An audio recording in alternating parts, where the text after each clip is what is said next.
علم کی سب سے بہترین دلیل علم کی عظمت پر حضرت سلیمان علیہ السلام بیٹھے ہوئے ہیں. کہنے لگے کہ کون ہے جو ملکہ بلقیس کے تخت کو سینکڑوں میل کے فاصلے سے، میں یہاں بیت المقدس میں ہوں، سبا سے یہاں تخت لے آئے؟ کون ہے؟ قال عفریت من الجن انا آتیک بہ قبل ان تقوم من مقامک وانی علیہ لقوی امین.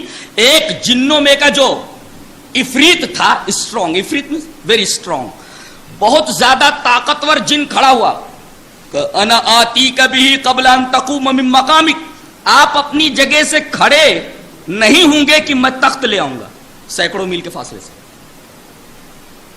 یا دربار برخاست ہونے سے پہلے لے آؤں گا، اور میں قوی بھی ہوں اور امین بھی ہوں، میرے پاس قوت بھی ہے اور امانت دار بھی میں ہوں. ایک علم والا وہاں تھا. قال الذي عنده علم من الكتاب انا آتيك به قبل ان يرتد اليك طرفك. جس کے پاس کتاب کا ایک مخصوص علم تھا، اس نے کہا کہ تو کیسی بات کرتا ہے، دربار برخاست ہونے میں کافی ٹائم لگ سکتا ہے، میرے پاس کتاب کا ایک علم ہے، میں اس علم کے ذریعے اس مادی شے کو سینکڑوں میل کے فاصلے سے چشم زدن میں لا سکتا ہوں، پلک جھپکتے ہی لا سکتا ہوں. اور اس کی زبان سے یہ بات نکلی ہی تھی کہ تخت آ گیا. فلما رآہ مستقرا عنده، دیکھا کہ پلیس بیفور ہم، ان کے سامنے تخت رکھا ہوا. قال ھذا من فضل ربی.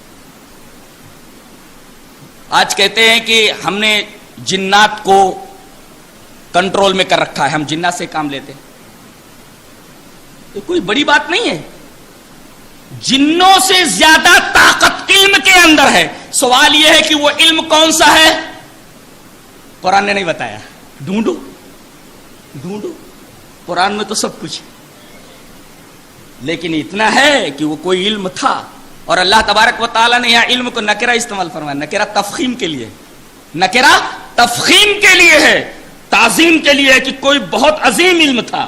قال، بتائیے آج تصویریں آ جا رہی ہیں، آوازیں ہم سن لیتے ہیں ہزاروں میل کے فاصلے سے، لیکن ابھی تک سائنس اس مقام پر نہیں پہنچی ہے کہ سینکڑوں میل سے کوئی مادی شے بہیئت قضائیہ سینکڑوں میل کے فاصلے سے ہم تک پہنچ جائے. ایسا نہیں ہے.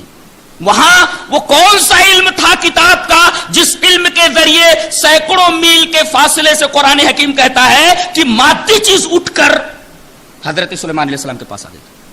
گویا جنوں سے زیادہ طاقت علم کے اندر ہے. یہ علم کی عظمت پر ایک انتہائی شاندار دلیل ہے جو قرآن حکیم نے دی.